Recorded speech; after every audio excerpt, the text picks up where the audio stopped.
vai me atingir diretamente o imposto de renda, tu sabia? Porque eu agora sou aposentado. É verdade, parabéns!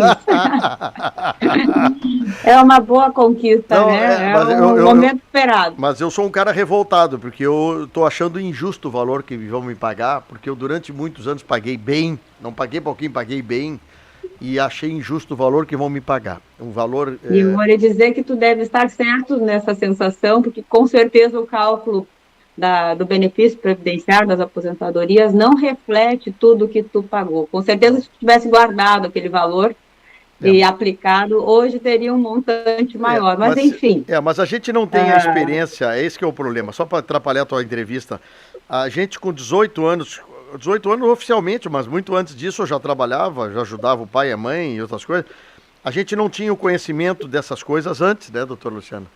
Porque se eu pudesse hoje dizer para um filho, para um amigo, Tchê, pega R$ 100 e põe na poupança por 35 anos, que tu vai ter um valor considerável para te viver o resto da tua vida. Só que a gente não tinha essa experiência, né? E a gente sempre correndo atrás da máquina, pagando conta, então a gente não tem isso, né?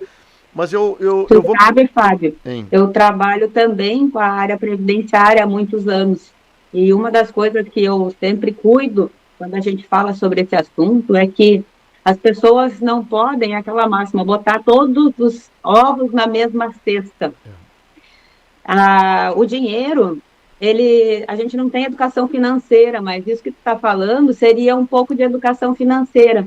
A gente cuidar para que a gente não deixe de ter a aposentadoria pública, eu acho que é importante ter. Eu Sim. brinco, eu trabalho, né, a gente termina criticando o INSS, criticando o cálculo, a forma como ele demora, a burocracia.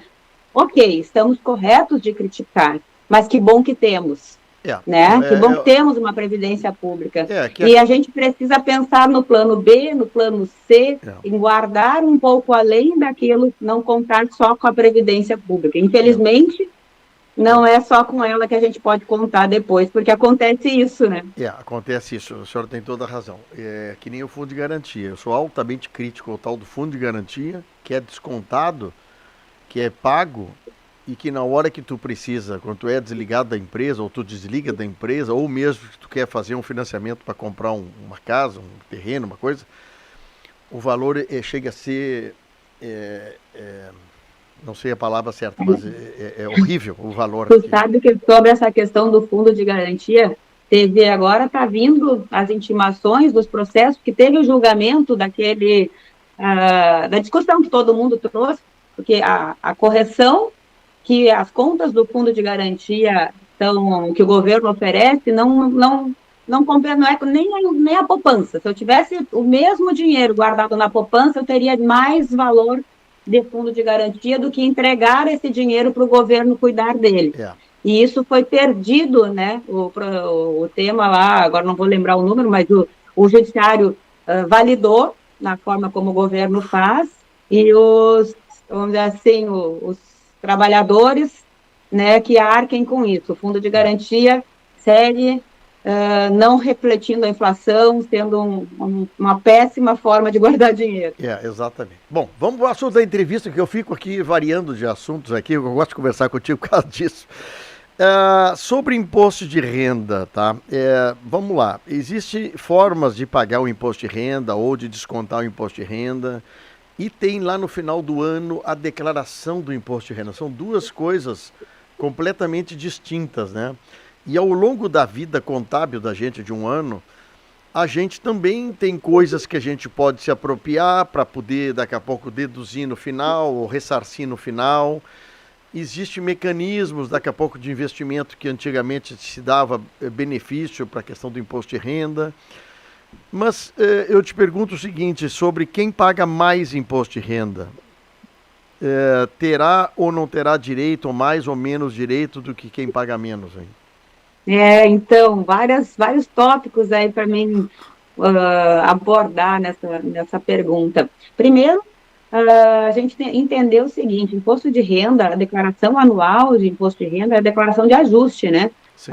Então, ao longo do tempo, do período daquele exercício financeiro, a gente vai auferindo renda né, e sobre algumas dessas rendas incide a regra, vamos dizer assim, tributária, e sobre elas algumas têm retenção na fonte, algumas têm pagamento, por exemplo, investimentos, onde eu resgato, eu tenho já pagamento ali do imposto de renda, eu posso ter daqui a pouco vendido um imóvel, ter que pagar sobre o ganho de capital, enfim, tem várias situações que vão acontecendo ao longo desse exercício financeiro, e aí tem a declaração anual, que é onde tu faz o ajuste, né? E aí, aqueles que não tiveram nenhuma situação diferente vão fazer o pagamento no ajuste, aqueles que tiveram situações diferentes vão trazer todas elas para declaração do imposto de renda. Então, a lógica toda é essa, né? Não que a gente pague imposto de renda só ali, mas ali é a hora de fazer um acerto de contas com o leão. Né? E a outra parte da pergunta que você falou, quem é que vai, no fim das contas, pagar mais imposto de renda? Porque a gente viu aí todo mundo falando, né? Ah, que bom que a isenção até 5 mil, né? Mas fazendo as contas, e aí eu tomei a liberdade aqui de fazer umas continhas para preparar, para trazer para a nossa audiência, quem vai continuar pagando imposto de renda mais pesado vai ser a classe média. Então, a gente teve aí, vamos dizer assim, essa bem-vinda isenção até os R$ 5.000, essa tabela decrescente até R$ 7.350, o que é bem-vindo também, mas a gente mantém, vamos dizer assim, o valor acima disso com a tabela antiga. Quer dizer o quê? Que quem recebe mais que 7.350 vai seguir pagando conforme era antigamente, ou seja, a isenção mantém o valor de 2.428 apenas. Acima disso, vai aplicar aquelas alíquotas que vão de 7,5% a 27,5%, né, sobre os valores. Não teve atualização geral da inflação para todos, teve apenas a fixação de um limite de 5 mil para a isenção, que então, era antes menor. Deixa eu compreender, por favor, me dá um tempo aqui para processar. Quem ganha até R$ 5.000 está isento. Bom, entre 5 mil e 7 mil tem uma tabelinha, né? Isso, ela vai decrescendo até 7.350 ali. Ok, temos um alívio financeiro até ali. Tá, 7.350. Acima de 7.350 fica igual a tabela que está hoje. Segue a vida como você sempre teve. Tu vai ter isenção de até 2.428. Acima de 2.428 começa já a aplicar as alíquotas e elas são progressivas por faixas de remuneração, né? Até chegar então vai seguir como você sempre fez a declaração. E só para trazer mais um dado aí para o nosso raciocínio, 5 salários mínimos, por exemplo, que é mais ou menos uma forma da gente estabelecer assim, bom, classe média, vamos botar aí de 5 a 30 salários mínimos. Abaixo de 5 salários mínimos é outra faixa. Sim. 5 salários mínimos hoje equivale a 7.590. Fica fora da regra. E é isso que faz com que a gente chegue ao raciocínio aqui para a nossa audiência, dizendo a classe média, né, já está de fora, não vai aproveitar isso que o governo está trazendo. Então, a grande massa aí de trabalhadores né, termina ficando de fora. O aproveitamento é muito pequeno sobre isso. E um outro dado até, Fábio, para a gente botar mais, vamos dizer assim, tempero nesse assunto, quem ganha mais do que 30 salários mínimos por mês, termina ficando com uma carga menor ainda. Bom, então, na verdade, salários... o discurso diz que os ricos vão pagar mais, na verdade, eles estão pagando percentualmente no valor total menos. Tá, mas 30 salário mínimo, 6 vezes 5, 6 vezes 7, 40, R$50 mil. Quem ganha R$50 mil por mês? Quem ganha R$50 mil por mês, qual é o imposto que paga? A carga efetiva. Então, eu fiz uma pesquisa aqui, vou pegar de 2007 a 2023, tá? O que foi acontecendo ao longo desses anos? Quem ganha de 30 a 80 salários mínimos, o imposto era de 12,74%, caiu para 9,5%. Ah, que bom, hein? Foram bacana com esse pessoal que ganha salário bom aí. Então, tu vê, era uma carga maior no passado e diminuiu agora.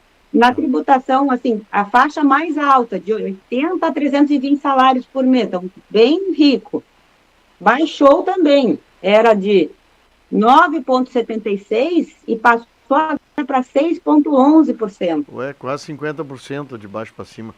E a gente ouve discurso, Fábio, na mídia, dizendo o contrário. Isso tudo é para que os ricos paguem mais.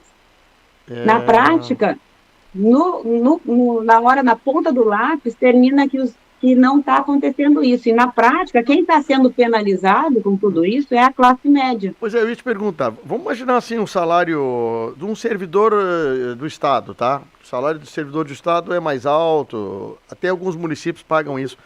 A pessoa ganha 12 mil por mês. 12 mil por mês, 12, 13 mil por mês. Qual é o percentual de imposto que pega aqui? Qual é a faixa que pega isso aí? Eu conheço um amigo que é concursado numa prefeitura, tem suas rendas e coisa, lá sobra 12 mil e uns quebrados. Proporcionalmente, esse cara ganha 12 mil e um cara que ganha, 60 mil em imposto, deveriam de pagar pelo menos em percentual a mesma carga de imposto. Pelo menos o mesmo percentual. Pelo menos na carga, mas não para é, ser justo, se a gente for fazer as contas, vamos botar aqui, 12 mil, vamos dividir por 1.512, que é o salário mínimo, ele está na faixa aí de quase 8 salários. 8 salários. Tá. E ele entra, então, nessa primeira faixa ali, né, do pessoal que está na faixa aí de 9,85% de imposto. Ele entra no que eu estou chamando de classe média. Tá, e o cara que ganha 60 mil reais? Esse cara já passa para uma renda maior. Vamos fazer uma conta eu quero aqui. só ver, 70 mil reais. Eu só quero ver se tem justiça tributária mesmo, né? Porque 70 dividido por 1.518 a 46 salários. Aqui eu fiz a minha tabelinha por salário mínimo, por isso eu vou fazendo o cálculo de conversão. Sim. Ele ganha 46 salários, ele está aqui nessa faixa de alíquota efetiva, que antes era de 12,74%, ele caiu para 9,5%. 9,5%. Tá, eu fiz o cálculo aqui. O que ganha 12 mil vai pagar 1.182 de imposto, tá? E quem ganha 60 mil vai pagar, em percentual, tá? 5.700 reais, tá? Mas eu estou falando do seguinte, 60 mil para 12 é 5 vezes mais. Então, se eu pago 1.182 vezes 5, eu pagaria, se eu ganhasse 12 e fosse fazer o cálculo de regra de 3, teria que pagar 5.910, enquanto o cara que ganha 60 mil paga 5.700. O cara que ganha mais paga menos imposto. Tá vendo? O meu cálculo aqui é simples. A gente está fazendo o cálculo aqui da alíquota efetiva, tá? Por olhar percentualmente ali, vai parecer não esses números, mas a gente, como a alíquota do imposto de renda, isso é importante a gente colocar para o pessoal, ela vai por faixas, então, mesmo que eu ganhe ali o valor maior desses valores que tu falou, ele não vai aplicar a alíquota cheia sobre o valor cheio, ele vai aplicando por faixas de salário, e por isso que a gente chega nesses percentuais e nesses valores, só para a nossa audiência também acompanhar o raciocínio. Que coisa, hein? Então, passando dos 5 mil, que eu vou dizer para você assim, é uma vergonha ao longo de anos e governos e partidos diferentes, tudo, né? Essa tal da tabela não ia sendo atualizada, pelo menos com a inflação, né? Pelo menos isso. Isso foi um dos pontos que levantaram e que era uma esperança, até eu fiquei ali, nossa, podiam fazer isso, então vamos atualizar pela inflação para todo mundo. Ótimo. Isso, vai ser justo, né? A Petrobras agora está fazendo justiça, ela está fazendo uma propaganda de justo. Mas justo é quando tu equilibra todo mundo igual, né? Agora, um cara numa faixa de classe média que tu está falando, que está na base de 5 mil para cima, esse cara entra numa faixa de imposto de renda que tributariamente ele paga menos do que o cara que ganha 100 mil reais. Sim. Aquela pessoa ali que está, sei lá, na faixa dos 8 mil reais por mês, ele está pagando a alíquota mais alta de todos. E hoje em dia, no nosso país, uma pessoa nessa faixa de renda é classe média. O problema é que o discurso na prática é diferente. Eu quero saber o seguinte, tá? Terminou a reforma tributária, a reforma do imposto de renda, vamos entrar o ano que vem com novas alíquotas, novos processos.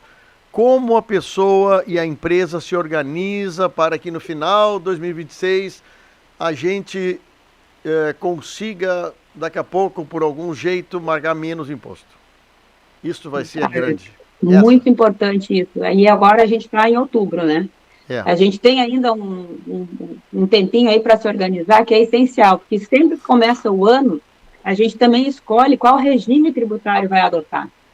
Não só se é lucro real, se é presumido, mas também quem está no Simples vai ter que pensar sobre se vai aderir, vamos dizer assim, ao regime híbrido ou se vai se permanecer no Simples como já é hoje. E tudo isso passa por avaliar, né, como é que a reforma tributária vai afetar. Então, para mim poder fazer essa opção tranquilamente, vamos dizer assim, para passar o ano que vem já organizado, eu tenho que olhar este ano para minha contabilidade, assessorado do contador, do advogado e trocar uma ideia sobre isso.